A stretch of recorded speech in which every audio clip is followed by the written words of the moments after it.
So good morning, everybody, and welcome back to the third session of the day, actually.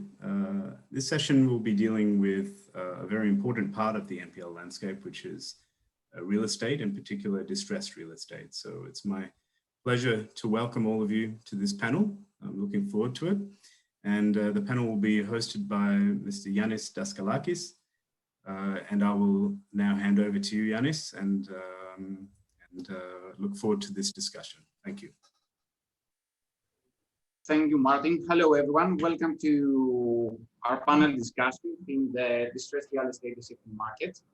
At first, I would like to thank DDC for hosting this event, and of course, the DDC and Martin for inviting me to be the host of a panel of understanding. I'm truly honored to speak with with some of the best professionals in the market of real estate in Greece. So we will take a minute to introduce ourselves in order to let the audience know who we are and what we do. And then we will jump in directly to the conversation about the real estate and our views. So ladies first, Ms. Papadaki, the floor is yours.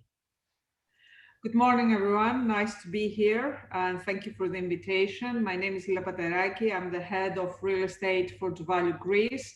DoValue Greece is the company that came out, one of the older services, and the company that came out of the carve out from Eurobank, the previous FPS. Eli?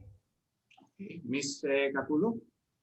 Hi, I'm Eli Kakoulou. I head up real estate at the National Bank of Greece, where I oversee REOs and legacy portfolios of assets held on the bank's balance sheet. We are the only bank that isn't associated with the servicer. And my experience is real estate and real estate lending at MDG, and prior to that, many years at Alpha Bank. And I thank you for being here today with you as well. Mr. Georgiakos? Yes, hi. Good afternoon also.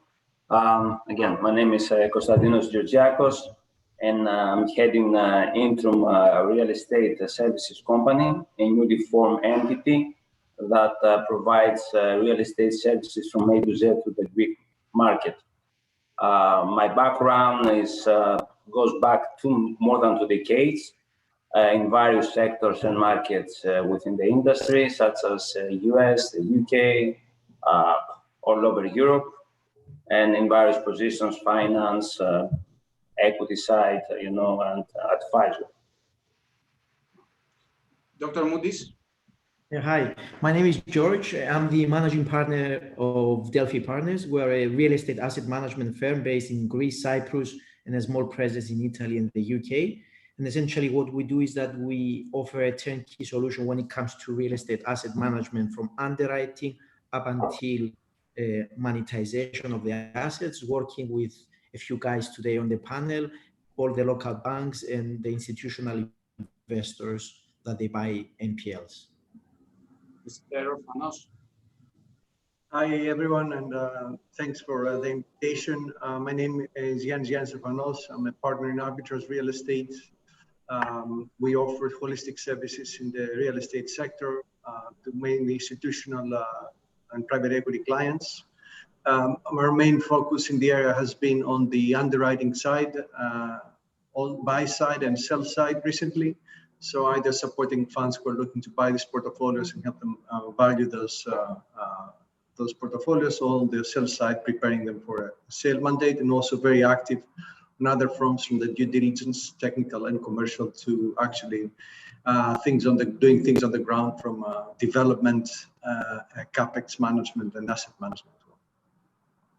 Okay, and little things about me. I'm Yannis Daskalakis, the co-founder and managing director of Daskalakis & Associates Private Company, a firm that was originally established by my father around 30 years ago, and now redesigned to be able to offer holistic services in real estate through 3 different teams: the engineering, the valuation, and the agency. This was it. So let's jump in the basic themes. 1 year ago, we were talking about the market the real estate market that is going up, and upward moving investment demand, and we were expecting that 2020 would be a great year for real estate. Then COVID happened, so I would like your views. What happened in the real estate, depending on different asset types, and what do we expect from now on? Mr. Panos, can you start and let the conversation flow from now on? Of course, and thank you for asking the first question to me. I'm joking, of course. So this is a difficult question, and I assume everybody in this, all these professionals who are very experienced, have also a view. What have we seen? I mean, we also have done a lot of work on this space, obviously, because we need to service the market and advise our clients. There is no really easy answer to that. There are certain asset classes that have been more, I guess, affected than others, and some other asset classes that have been much more resilient and would be more resilient. So, if we were to look at the current stock that we have seen from the NPLs and the banks are holding, is much more granular. It's not so obviously, with exception, we have seen some very good commercial assets. But in general, it's much more mid-market to low-tier type of product, not the same kind of first class in terms of size and quality that you would expect. So is the crisis going to affect that product, and in which way? It depends.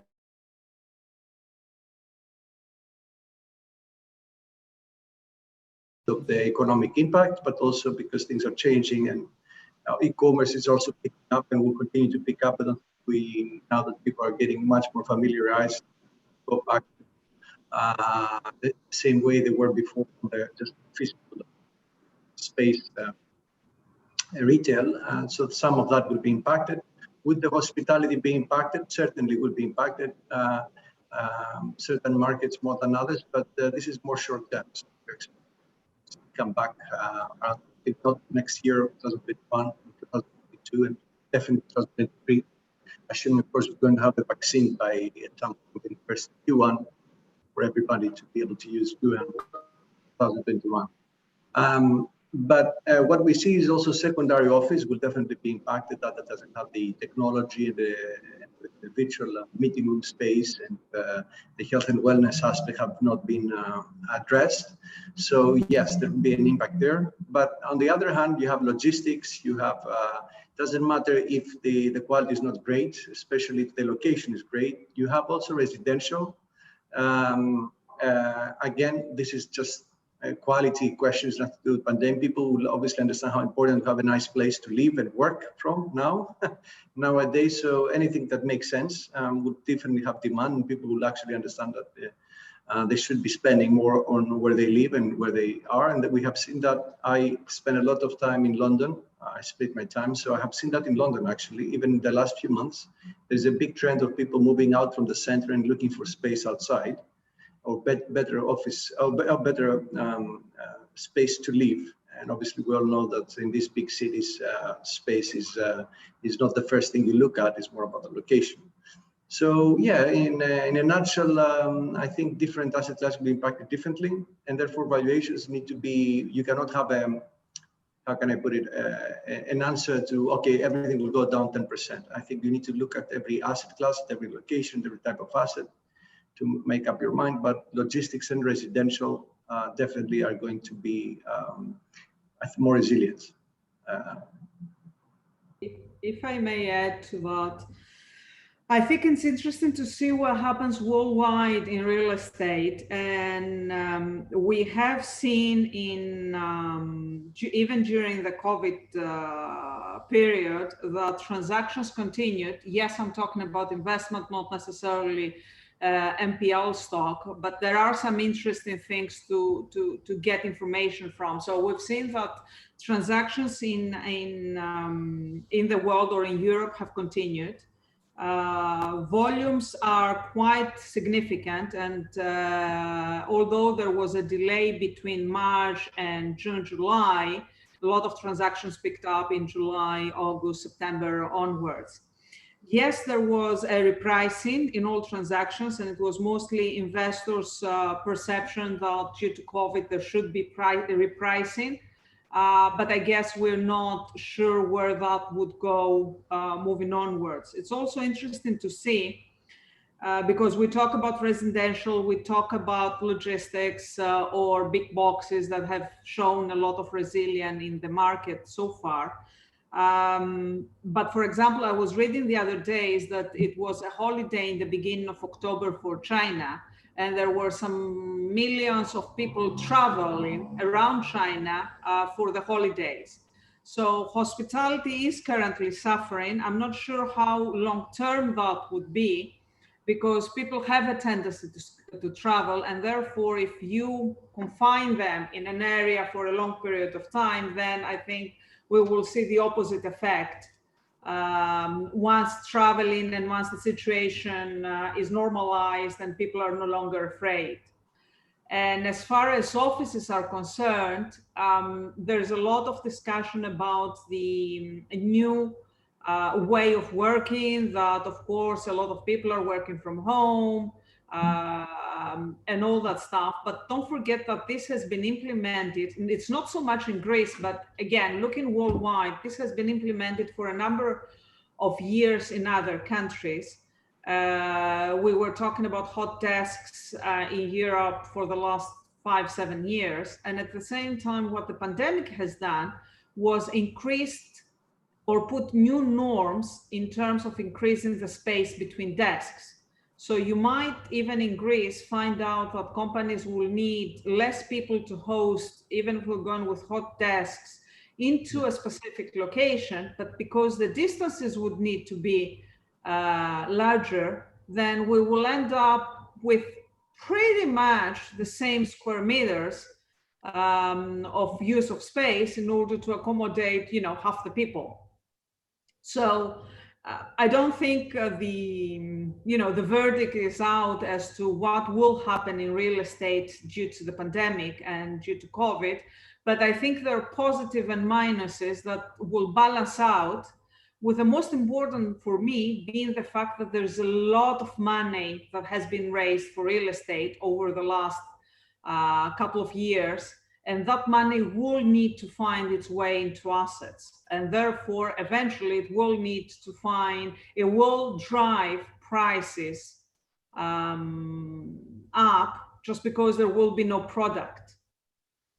Just to jump in there to say a couple of things about what we saw in the market for residential sales this year. Surprisingly, the residential sales have gone very well. I think the momentum of 2019 spilled over into Q1 and Q2 of 2020, which is why the central bank figures showed increasing prices for residential sale assets. On our side, on the REO side, we've doubled our sales from last year, and that's probably because we started using electronic channels for sales, but we've sold everything so far above old market, not new market. So that's probably a signal that there are local buyers for the purchase of our assets, which as you all know, our portfolios are fragmented.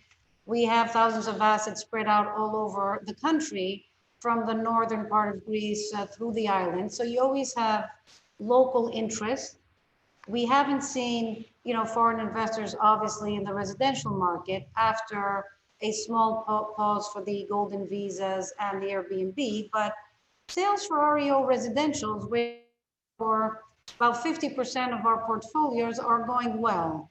And as Lila said, offices, we're waiting to see. As we all know, there isn't a large stock of grade A offices, so there's room for builds and green buildings. And I think I fully agree that there is a balance there with the need for space for health measures and the need for new buildings to replace the older, more obsolete buildings. So my take is that, okay, it's early to say whether we'll see something bad if this continues for years. Our sense is that 2021 will be gradually seeing, the end of the tunnel. So if we keep this momentum, even with lower levels for the next few quarters, we should be coming out next year at a relatively decent place. Yeah, I would like to add also, just I agree with what Eli, Lila, and Yannis said. The societies and markets went through a shock the first few months of the pandemic. We tried to adjust. Some countries did better than others. I mean, Greece is a good example. Thank God. And this was also, I was good in Europe and all over the world because being the black sheep, this was an opportunity for us to prove that we can handle crisis. Now again, certain asset types, will perform better and are performing better, which are again like logistics and residential. But to my opinion, I think there is a transitional period, and we will see like changes in the way of business happening in the future. And this also has to do, with people like getting being adapting a new way of working from home, which was not definitely the norm for the Greek market. I mean, as Lila said, in Europe and the States, and maybe in Asia, this was part of business working from home as well. But here it was kind of a taboo, working from home. So basically, I think, we will be need, for like offices, with more space, just adjusted, for a rotation between employees. So, and again, if you don't have to sell during the crisis, and which, to my opinion as well, I believe with the rest, it's not going to last for long. I think, as soon as the vaccine and the formula will be out in the market, I think things will go slowly back to normal. But if you don't have to sell right now, if you're like not under pressure, and wait, I think just we're not going to see any major like distress sales going on due to COVID. However, COVID might accelerate distressed transactions, but COVID's not going to be the cause. It's going to be the acceleration, point of this transaction coming earlier than later. Yeah. I mean, this is George from Delphi.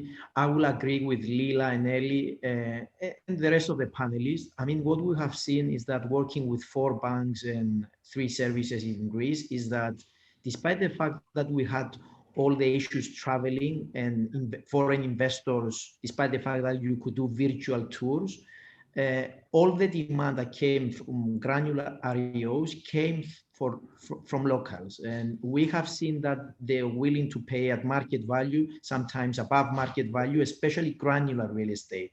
That's resi and SME type of commercial assets. And, we have seen them buying day in, day out. The only issue is that the public services weren't supportive to execute quickly the sale. So the issue there is not the appetite. I think COVID wasn't, we had a freeze of sales for 3 months. There was a repricing for some opportunistic investors or buyers, either for investment purposes or own occupation purposes. But the major problem we had was to execute and conclude the deal with the public authorities and the restrictions that are currently in place. So, we're a bit optimistic about that, and I'm sure Eli will agree, and Lila and the rest of the panelists, is that, there is momentum from local investors for the REOs. We're talking about the REOs and not the larger institutional assets that, yes, they are office space. We might have seen some slowdown in repricing and maybe freeze of rents. But on the other hand, I'm sure Yannis, who have worked together on a couple of deals, will say that, there is a huge demand on logistics right now. Most of the firms are investing in e-commerce, so they want distributional hubs. And so COVID has had a positive impact as well, despite the small kind of freeze in the transactional demand. Okay, before we go, sorry. Sorry, just to add to what George was saying, is that one of the things that COVID, I mean, he mentioned about, Ellie and George mentioned about the local investors, which are important, but I think it's equally important, especially for the sales of REOs at the volumes we're going to eventually have them, or if you want the sale of collaterals, let's put it this way, that will become REOs at the volumes we're going to have it. I mean, only in the value we're dealing with about 24 billion assets worth of assets, so the numbers are huge. But I think so. I think it's important that we attract international investors as well that will be willing to put their bets on the local market and on the granular assets as well. Now, again, I was reading the other day that, for example, before going into what I was reading, the one thing that crises in general are doing, and I think it's important, is that they tend to make investors concentrate on their core markets. So, and because Europe is considered sort of one market, investors would concentrate, the European investors would concentrate in Europe. So I was reading what I was reading the other day, that 77% that German investors bought in Spain, and the majority of that was quote unquote REOs or distress or whatever we want to call them, assets. And we saw a 77% increase in reference to 2019. So the bet, I think, for us is to make sure that that demand that exists and is out there is moved towards Greece. So I think there's a lot of, it's good to rely, and it's the importance, even those investors will end up need to attack the local market and attract the local market in order to go to the end sales. But for the servicers, I think it's very important that we attract the international investors that will buy transit portfolios before we go into the local market. May I say something? Maybe I'm jumping ahead, but because we are still discussing the impact, I think it's good to be optimistic on the other side, but also it's good to be realistic. There are two different things. One is the bulk sale, the wholesale market, those who are going to buy in volumes. Either now they're buying NPLs or they are, we all wish at some point when some of the collaterals will be converted, and that's a long process and a tiresome process, that they will be buying REOs, and it's a tiresome process as well because we know about all the planning irregularities, and good luck to everyone who is going to deal with that. I'm sure you will succeed, but it will take a lot of effort. And then we also want those who are going to buy REO in wholesale, REO, granular, not very sexy and so on, with some potential, and the pricing matters. And then we have on the other side, the local market, the national market, those who are actually going to buy one by one, the retail market. So it's a play that we have seen it happening in Italy, definitely Spain and so on. And then we have not seen that increase yet. So if we don't have a strong national market, a market that is supported by a strong mortgage market, so banks that are healthy enough to be able to support not only the ones that make perfect sense. So I personally, or we as a business have done that for others to get financing. Well, personally, I want just to refurbish my house. And the process, and I hope I have a great credit score, but the process that I am going through shows that the banks are not there yet. And from what they're offering and so on. And I am with them right now, we'll do exactly the same.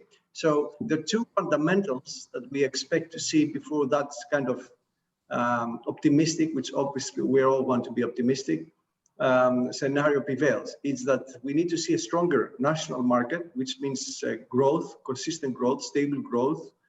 That was trying to happen, but unfortunately the pandemic will have a big hit on the economy and so on the disposable income, and a healthier and growing mortgage market. Without those two, or at least people believe that this is the starting of the cycle, we won't see those institutional investors, the wholesale buyers.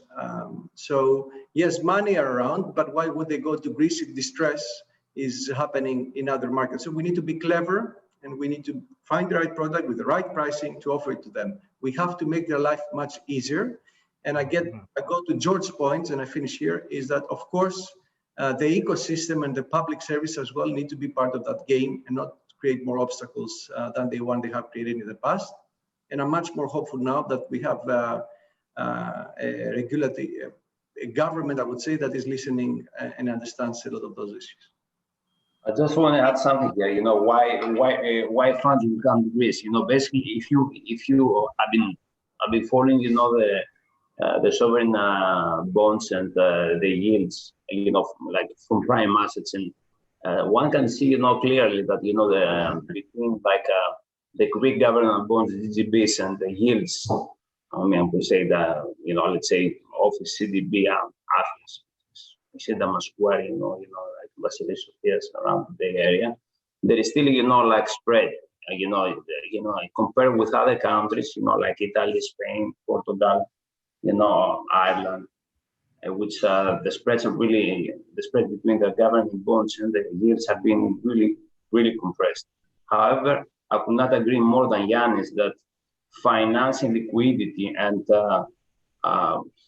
buyers-friendly, you know, products are a must, and the banks have to adapt because, let's be honest, you know, growth for the banks with stability will not come, you know, by refinancing blue chip companies within Greece, but mainly will come, you know, going back to, you know, like the mainstream, you know, like consumer products, you know, mortgages. So basically, you know, I fully agree that, you know, like a type of staple financing, you know, like or mortgage financing, like, you know, like vendors financing, name it as you wish, should be part of the disposition strategy of the services / banks in order, you know, for boost sales and, you know, like attract local and international players. Bye. I think we based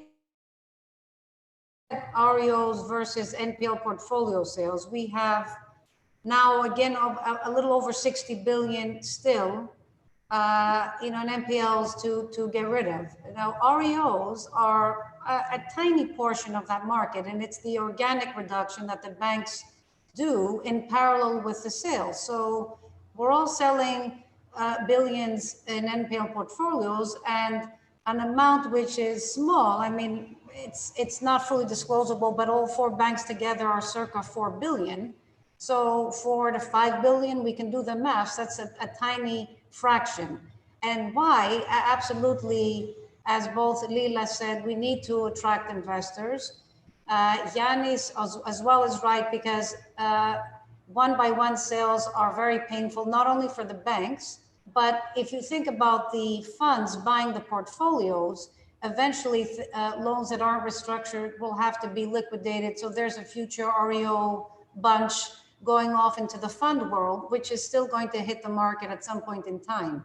And underlying all of that is the infrastructure that we have in terms of lending, legal, and sort of more bureaucratic. Well, I have to sort of put that delicately, but we all know things here take time. And it's not only the zoning and the legalization of assets laws that that give you basically several months before you can legalize an asset to be able to sell it once you've gotten it from an auction. And let me make a small parenthesis there. You go to the auction, it takes about 4 or 5 months to get the asset under your name, whether you're a bank or an individual or a fund. And then it takes several months, up to 8, it could take to actually get rid of any impediments from the point of zoning or other types of laws dealing with the actual legalization or maturation of the asset. So there you have a problem that's not only the bank's problem, it's going to be the fund's problem in a year or two from now. And those are things that, you know, obviously they'll act as disincentives for those large funds that we want to attract. I mean, we've already attracted Bain and Carval and Centerbridge before, and we have some people who know our market, some funds, but we certainly like to attract more. And you're absolutely right, we all need to work on that. Yeah, very true. Yeah, so you talked about 2 things: attracting the international demand, which is already there, but is going in other areas, if you want. And the second thing, that we have a lot of properties which is allocated in the locations other than Athens in Thessaloniki, which should be disposed and absorbed by the local market. Which do you think should be the next steps for both of them? Yeah, I mean, okay, yes, that's a good question, because as one of the master services here in Greece, we're facing this, this issue. Basically, the vast majority of RIOs and potential RIOs, like collaterals, are mainly located in Athens and Thessaloniki and the main cities. With Athens and Thessaloniki having the majority, and then you have Patras, you have Heraklion, you have Ioannina, which again they're like major city centers that also take part of the pie. Now, the government should try, to step in and somehow support this process. And what I mean by process, the process of, the banks decompressing, taking out these assets from the balance sheets and, selling them to funds and then going out in the market by trying to, provide, let's say, tax incentives. For example, you could halve, the real estate transfer tax in areas where, income is really low, let's say Thracia, or, areas in Macedonia, in the islands. So this is a good incentive. Also, actually what the government is doing right now with a new individual bankruptcy rule and trying to set up this structure that this scheme will buy, the asset, from the bank's books and, assets that basically cannot be serviced by individuals that they're really in a bad financial shape and they don't, and they meet certain criteria, for example, income, net wealth, and such criteria. So basically, all this will help, support this sale of these assets that are placed in secondary markets. And of course, looking, the portfolios in order to, speed up sales, because as I think Lila said that, mention a name that, in the next 5 years, you will see vast, lots of assets going in the market through, Hercules program, through, sales of RIOs, sales of NPS, then becoming RIOs. So we'll see thousands of assets from, say, 2022 to 2027. Then, in order to decompress the whole process, you need to put together portfolios. And then in the portfolios, you could combine primary with secondary assets and try to come up with a product that will be, well accepted from investors, local and foreign. Otherwise, one by one, these brand new assets, there's no way you will sell them. And also, of course, subject to the market condition at the time, you should consider, discounts. For example, I don't know if you fall in love with the Spanish market, I think it was BlackRock or Blackstone. I think it was BlackRock. Now it's Blackstone. Sorry, yeah, Blackstone. 1 billion, more than one. It's 1 billion, close to 1 billion pounds of assets right now, and they're trying to put, sweeteners in order to sell them. They give 10% discount, subject to meet some criteria. Because the Spanish market is a good example. That it's been stuffed right now, and they need to find ways of decompressing. So basically, yes, there is a problem. The government should step in and support, as I said, with tax incentives. Another way of dealing with that is also, there is a restriction in the risks. When you buy residential assets up to 25%, if I remember correctly, on the book value, on the anyway of the assets invested at the time. So basically, I think this shall be released, or at least doubled, in order to support also this process, because a lot of those assets will be residential assets. In the States, in Europe, you have rigs that they are like theme rigs. You have like residential rigs, you have hotel rigs, you have mortgage rigs. I mean, we need to think. I will say nothing out of the box, in the box. And why I'm saying the box, because there are other markets that have done that. So we don't have to think out of the box. You just take something that is being like used in the States or in Greece, in Europe, and try to bring it and adapt it to the Greek market. I think what we're doing here is because our market is also, and I fully agree, is a little more difficult. And Konstantin is absolutely right. We need to get some assistance to be able to sell the more difficult assets in sort of the far reaches of the country, is to acknowledge, and we as banks, I think, do acknowledge that certain areas where we get assets are bound to be sold in those areas. And there we have to be willing to give mortgage loans to assist the local population in buying these assets. These assets are there, and someone lived in them and someone can live in them again, obviously. So there are buyers in those markets, and we just need to be there to assist them. My suspicion is that we'll have to hold on to the assets in the more difficult areas, because I think from our experience, most of the foreign investors we deal with prefer the larger cities, and of course it makes sense. What we've done is our strategy of selling one by one will slide over into 2021 as well. And if we do a portfolio of properties, we're going to go into 2022 when we have greater visibility. Our cost of carry is low, so we have to do the math between the discount and carrying the assets in certain areas. And that's an exercise that we do, and we update every day by ourselves and with our advisors. And George is one of them, Yannis is another, and we're there reassessing our plans and seeing what is the best way to deal with these properties. And for the properties out in difficult areas, it's a more painful process. We need to give the mortgage loans there and to do a more localized approach. And that's the way we're going to have success for those particular subcategories.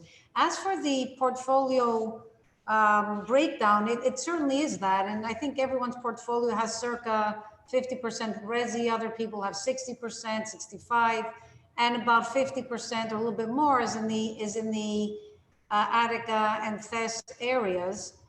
The rest of the assets are really spread out, and then that's the tough portfolio. But we are there, and as a bank having branches throughout the country, we do have also very healthy targets for mortgage loans, and so does every other bank. Yannis is right, we still need to work on that a little bit more, but that certainly is our target as well. Sorry, Konstantin, you were going to say. No, sorry, I thought you were done.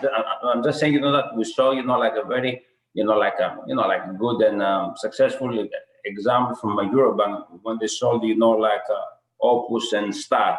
I think George was involved. I don't know if I think George, you were involved in Star. Yeah, we did Star, yes. Yeah, and it went very well. I think there was demand. Eh? Yeah, there was demand.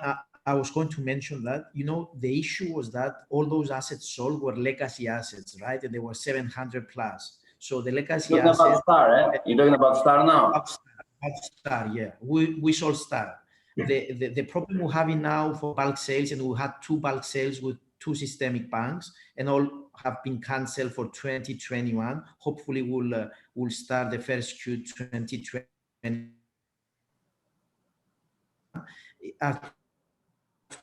You breaking up, George. To monetize this book, so we have to transfer. Yeah. Sorry, am I breaking up? We lost you. Sorry, guys. Yeah. Can you hear me now? Now you're back. So the issue was we had to transfer 700 assets one by one. In Greece, this doesn't happen overnight. So, we need to create tax efficient and cost efficient structures for the investors. And then the most important bit is to get the pricing right, because, in that book, we had like 25-30% land, and land investors are very, very aggressive and prudent about their pricing, especially land and not in Athens or Attica or Thessaloniki. So we need to get the mix right, we need to get the pricing right, and the most important bit, and this is what we have been started doing with two of the banks, is that we need to do tax efficient and cost efficient structures for the institutional investors to acquire these vehicles. Because don't forget, they buy wholesale and they sell retail. If they don't get a good enough pricing, you know, their IRRs are pretty high and they won't do it for single digit IRRs, right? So for us, the biggest challenge is to get the recipe right. There is demand, and we have like a list of more than 20 institutional investors. And just for the sake of argument, the big boys that they're buying NPLs, they're not willing to buy granular REOs. You know, for them, it's a very small ticket, 10, 20, 30 million. It's just too messy for them. These are mid-size, small funds with assets under management less than €1 billion that they're willing to do that. They're willing to buy wholesale and sell retail. But there are issues that we need to tackle. And, you know, the forefront has to be the banks and the servicers. And, you know, and again, we discussed this with Lila and Konstantinos several times, you know, is to, and you need to have stock to sell it, right? First of all, you need to onboard the assets and then find ways to monetize these assets. And this is another issue with the... You are all forgetting the legalization part, which Eli mentioned. Absolutely. Briefly, which is the big elephant in the room here. I'm sorry, George. I did mention that. I said Category 4 and 5, you know, it's been, you know, like I think the headlines the last few days. Plus, you know, I just want to add what George said, you know, and I think, you know, we had this discussion the other day with all of you. You know, again, you know, product that's coming out from will come out from the REOs is kind of obsolete. Okay, so there is, again, you know, if you want to sell, you know, you have to package it, you know, with finance in order, you know, to go bring this this product up to today's, you know, like standards, meaning that, you know, you have to refurbish, you know, and you know, so basically this is also an issue, you know, because the construction has been in art the last 10 years, so the product that is there has been like more than 10 years, you know, and this is problematic. And most of our assets are not even 10 years, they're 20 and 30 years. So that's the real age of these assets. And those are hard, and legalization, and, you know, the restrictions there, which are well meant. I mean, obviously, those measures and decisions by the government are meant at ensuring that people, you know, build legally and keep to the zoning requirements and environmental standards. The only problem is that when we buy from an auction, we have no visibility as to what we're buying. We don't have visibility, the funds don't have visibility. A simple citizen does not have any visibility. So you could end up buying the asset to discover that it's a category 5 asset, which is very difficult to legalize or could potentially even need to be demolished. And then again, for the categories 1 through 4, and this gets very technical, but it just leads to higher cost, and that needs to be factored in. And what our suggestion was through the Hellenic Bankers Association was to not create an exception for the banks, but to create an exception for anyone buying an asset where there's no clear picture of its status. And I think that's just fair, and we're waiting to hear from that, not too optimistically waiting, but we are still waiting. It's been a while, Eli, it's been a while, and you banks have to lobby.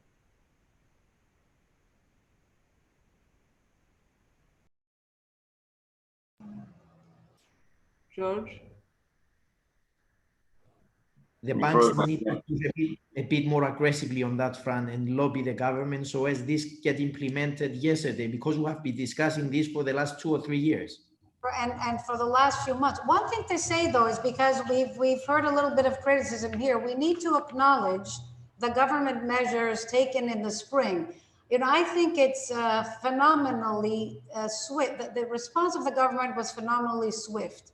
Basically, not only the measures on restricting movement, etc., but the measures taken in this country were particularly generous. And this was before the Next Generation EU fund package came out, which you know, goes up to even potentially 75 billion for the country. But back in the early weeks, measures came out that amount to about 9.3 billion, including the Yefira program, which basically subsidizes the mortgage loans, and that's currently, we hear last couple of days, plans are to extend that into 2021. So for all categories of borrowers, even borrowers that are in default, there are measures for protection. For the good borrowers, it could go up to 90%. For the more credit challenged borrowers, it could be a lot less, but it's still there, and it's quite a lot of money. And we have the warranty fund from the Hellenic Development Bank, and that gives you could get a guarantee for up to 80% of the loan there. And banks have already given about $2.5 billion in loans, where the guarantee is not really, it doesn't go up that high. It could be less, but it's there, it's available, and you could go up to 80%. So the government's done quite a lot there, and there is liquidity. So I think we just need to get it right. The government's helping quite a lot. We still have, way to go, on our side as well. And the government could help in other areas as well, but it's been a hard year. So I think we need to give them credit that they've stepped up very quickly and positively there. I mean, on a positive note, because I'm a bit on the realistic side, so I'm not so optimistic. We have some good fundamentals. The good fundamentals is that we have a stable and business-friendly government. I think they're trying to support as much as they can. We had, and we're going to have. That's why I believe it's a reset. No, it's not a reset. It's a continuation of the growth that we had beforehand. So I think it's a pause. It's our view, our firm's view as well. So there was a growth scenario, and things were going and getting much better the last years or so, at least the last 18 months.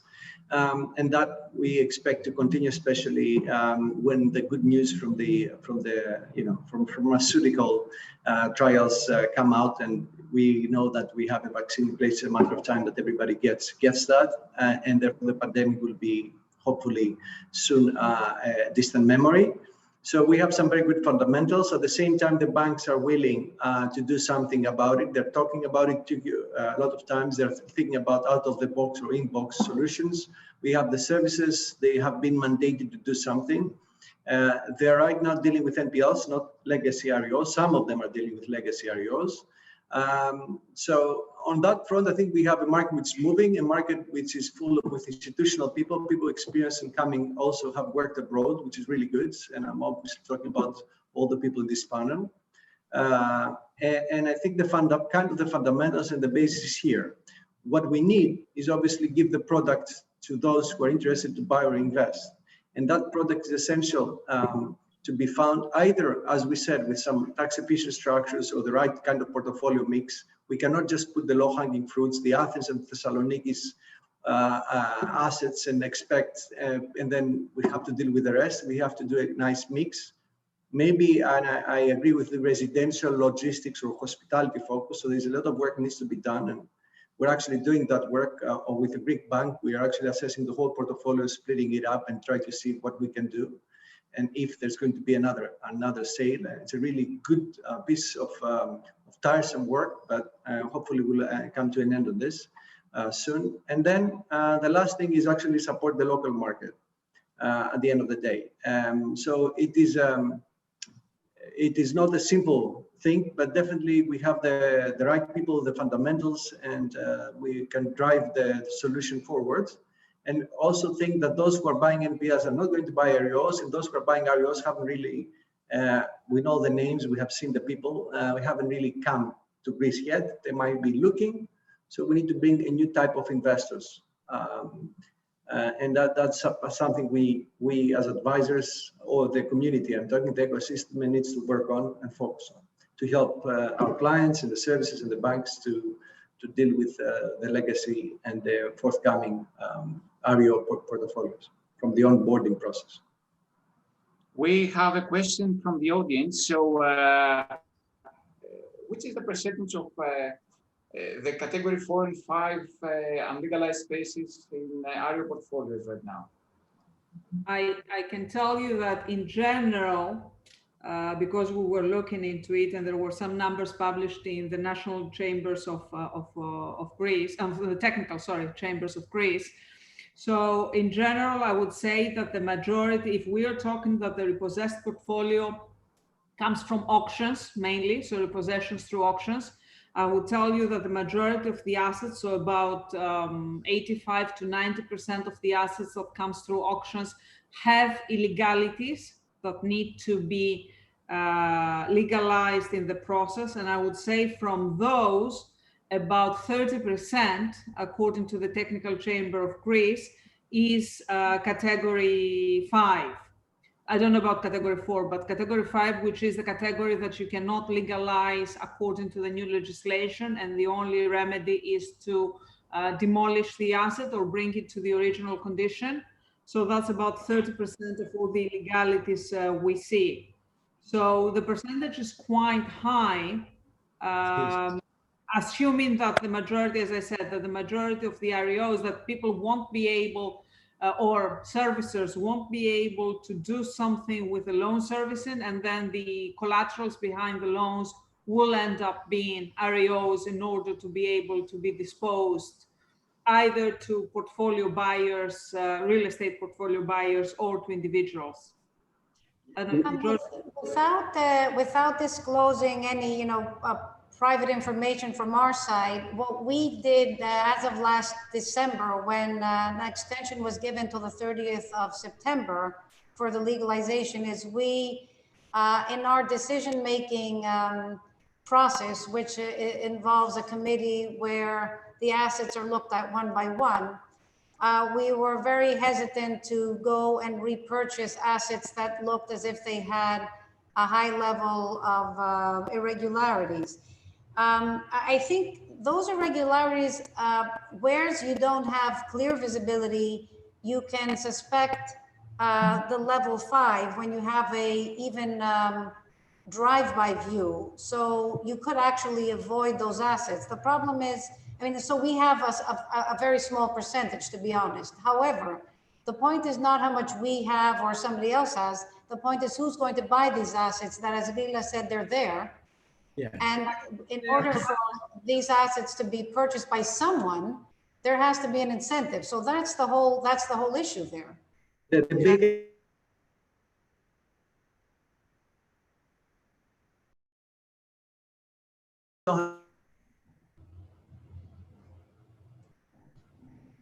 Hear you. Sorry? You're back. We couldn't hear you for a while. Yeah. Now you're back. Can you hear me now? Yes, Yeah. yes. Okay, sorry for that. I think the biggest incentive is the pricing.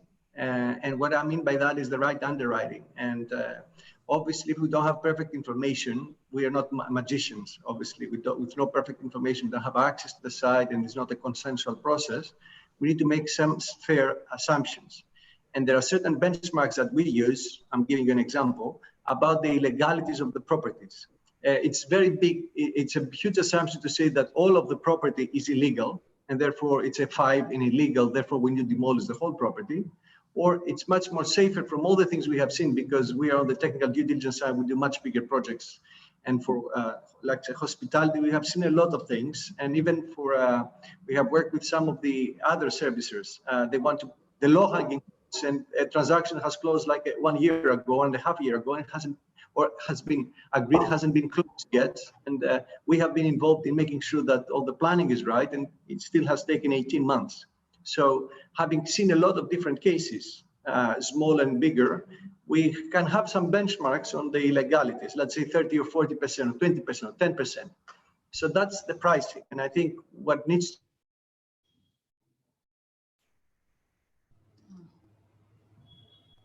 can say, you know what?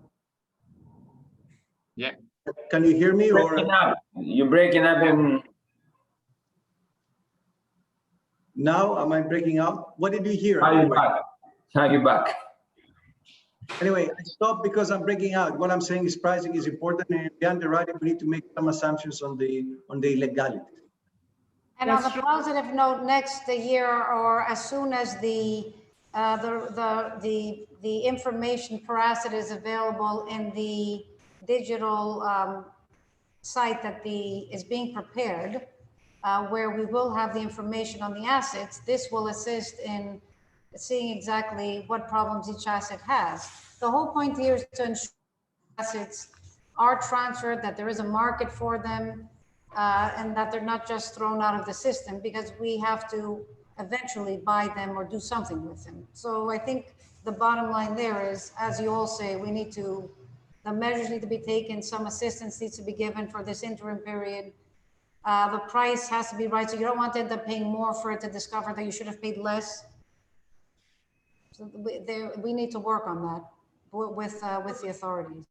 True, but we need to take into account, because you mentioned the digital identity of buildings, that we need to take into account that we're not necessarily, and I wasn't referring necessarily to REOs right now, I was referring to the majority of the assets that are currently only collaterals and eventually will become REOs if and when no agreement can be found with debtors. So the majority of the assets we are talking about, and the majority of the assets and the numbers I was throwing at, what are relevant to the number of assets that generally exist as collaterals. And one of the things that the electronic identity won't cover, because I don't see how it's going to be done, is on those collaterals that have not been yet repossessed, and you have probably in some cases no willingness for somebody to spend the money to do the electronic, the digital signature of the building, let's say, then we will end up with the exact problem we're today with the category 5 assets, which is that you will have a number of assets that eventually will need to be repossessed by investors. I'm not talking about banks, I'm talking about investors and servicers, or the investors behind the servicers, where people won't know what that asset would be. You will find out after you repossess, and then you will have, the investor will have to figure out what it's going to be. And if it's demolishable, that's one way of looking at it, and that's the easy way, because again, you were left with a land. So, okay, fine, at least you have a land. There are cases where if it's part of a complex that you won't be able to do a lot of things, and then you will be left with a number of collaterals that will have zero value. So I think this problem of the legalization, while on the one hand, I totally agree as a citizen that this should stop, and eventually we need to build according to rules and regulations, and we are one of the very few countries that still has that privilege of building without being legal. On the other hand, we will be left with a huge stock of assets that there will be nothing to do with. You're saying that the process should be opened. We should. I think that what the services suggested in the government was that there should be a grace period for assets repossessed, either for, I'm not talking only about investors, I'm talking about individuals as well, for assets repossessed through auctions. So there should be a grace period to be able to legalize those assets based on the previous regime, let's say, or on the previous laws. Because don't forget, and we are forgetting that if this continues and no solution will be found, and because as all of you mentioned, there is no visibility when you go to an auction as to what category or what type of illegalities you might have in an asset. You suspect, but you're not sure, and you might not be sure. It will pretty much try out the whole auction process, because why go into the risk of buying something that you might be stuck with without being able to do anything with it, even for your own individual use? That's why the auctions are not doing, extremely well, and you don't have such a high strike rate, because there is a lot of uncertainty and it's a black box, and unless you know the asset and have some information, I don't know from where you get it, there's no. It's very hard to go and bid in an auction. It's something that as interim, it's just we wanna increase the that's the strike rate, and we're working on it to see how we can make this process more effective. However, it's a very complicated exercise. I think there is a question about commercialization and how we're going to commercialize the assets coming. Well, let me just jump in on the previous question, just to wrap it up, that the problem isn't only who's going to buy from the auction, Because what we could do is say, let's stop the organic reduction, which is through the auction system, and go inorganic. But there a fund will have to take that on board as well as a consideration into the pricing if they're buying 1 or 2 billion in loans with underlying unsecured portfolios. So, and this goes right into the question of how we're going to sell the REOs. One way is you sell the loan and you let the purchaser deal with it, but that has a deep discount.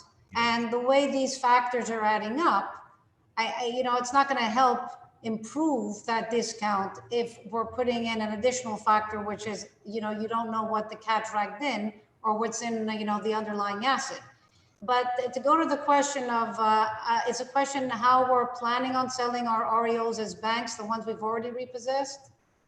That's the best way of commercialize the REOs properties. But your plan, the way. Yeah. Many ways. The way, well, you can, what the banks are doing now is they're selling either through their sites. Everyone has a website, the assets are posted. Other banks have direct purchase rights. Other banks have to go through a bidding system. I'll speak for us. So we have, cutoff level below which you can buy now. Then we hold auctions for, not auctions, sales processes, tenders for individual assets. Yeah. Those tender sales and individual sales are going very well. But as I say, it's one by one. So you can't expect to get rid of, thousands of assets that way. You can get rid of hundreds, certainly. And there, we're achieving the 100% of the price, the market price. Now, the second way, which is the portfolio sale, is something that we all have to do because we all have a stock of REOs. So obviously, as Yannis Orfanos said earlier, and George Mundis, who's primarily active in this area, you have to do portfolio sales as well. And the key there is to grouping assets together for those investors, not the large BlackRocks and Carvels and Bains of the universe, because they're not that interested in transactions that are in the 20, 30 million size. You get sort of a smaller group of funds or private equity players. And that is the prime way that the banks are going to get rid of most of their REO assets. And the rest will go through their sites. That's my read on the universe. But we also have Intrum and Dole Value there. So I'd like to hear also from them. I think that it's really important, the appropriate maturity of the assets, because we have seen examples that, REOs, like when you try to sell them, the legalization, like the maturity, the legal technical due diligence have not taken place in the appropriate way. This creates delays. And I agree, like clusterization, it's key, the right mix. And I think this is the way going forward in order to, to decompress. And as I said before, we should all be aware that the next 5 years, will be hundreds, and will be tens of thousands of assets coming in the market. That's for me. I agree. And if I want to add, I don't have much to add to what Eli and Konstantinos said. We're also, we are investing also in our own platform to promote assets that we are managing. So it's easier for which will go live in the next days and which will make it easier for people to find the assets we're managing. But I think the answer is simple. You'll have to do portfolio sales and you have to do individual assets or a combination of both. Otherwise, the stock will be too big to handle it individually only. It will take too long. Yeah, I agree. I agree with the team. Yeah, including some, just to add, private auctions, not public auctions, private auctions. So, we have seen this play in Cyprus and it's going very well. And I'm sure more and more banks will adopt or services will adopt similar systems. So, it's direct sales, bulk sales, auctions, and then, private treaties. You do private treaties with certain funds to buy certain books or certain type of assets. Okay, I think that we are almost out of time. Let me underline something I understood. Mr. Panos, yes. Well, sorry. I think you know, bulk sales is a solution. It's a hot potato. So We lost you. the Greek banks have to get rid of some of the IRO because that's not their core business. The servicer, actually, it's their duty to monetize some of the collaterals. So if we want to see progress in a few years from now, we would be having this panel with no services and no banks, but with the that will have brought in the market, that will have the hot potato, and they do the wholesale to retail. We're thinking. The good news is that we're all working towards that direction. The ecosystem is getting much better here. We have very meaningful discussions, and I think the solutions will be found one way or another, as long as the mix and the pricing are for the right type of investors, wholesale or retail. Okay, so I think the whole discussion underlines that structural market problems are far more important than the COVID effects in the real estate market. This is what you said, I think, right now. This is what the problems are. Let me close with something, if we have the time, to close positively. Why should real estate is an international market. Why should someone come in Greece and invest instead of Spain, Italy, or Portugal? I think I said something at the beginning. It's because of the yields. You know, the spread between the sovereign bonds and the yields in Greece are still attractive, taking into consideration the non-systemic risk and the macroeconomics of the country, especially with the new government and the new measures and the way we dealt with the COVID pandemic.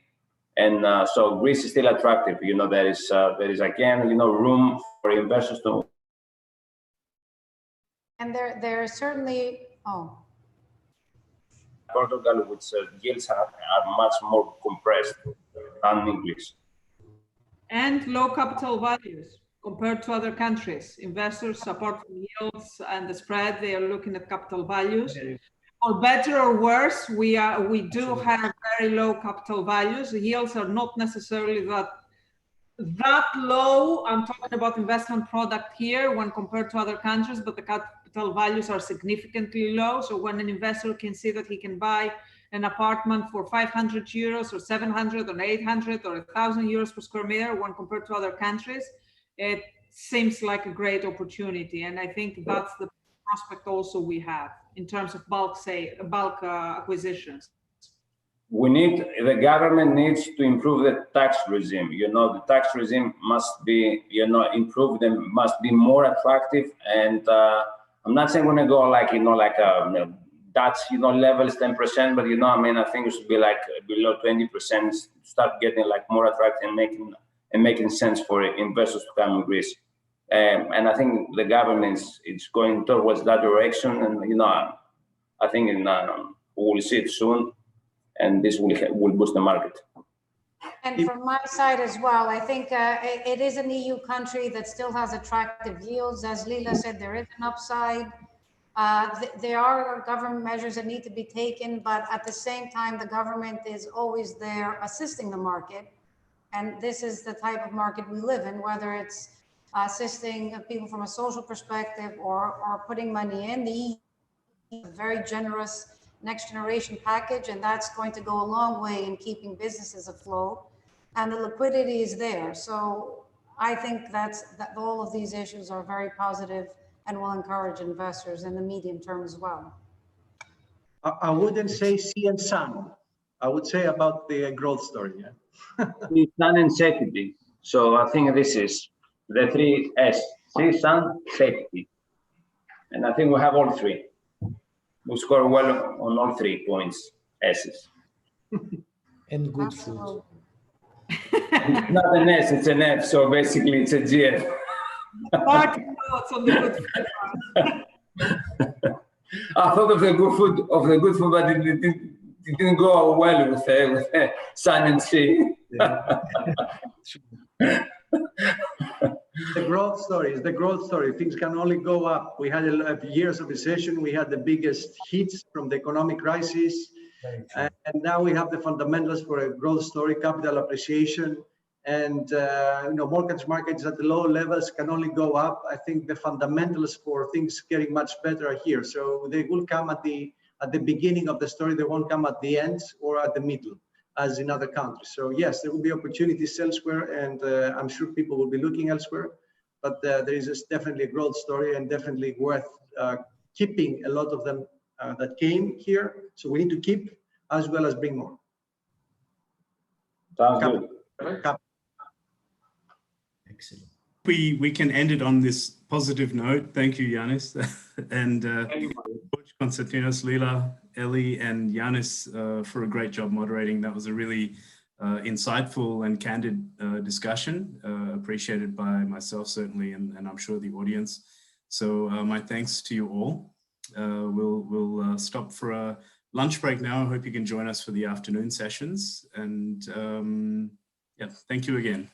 Thank you very much. Thank you all. Great panel, great discussion. Thank you. Thank you. Bye. Bye.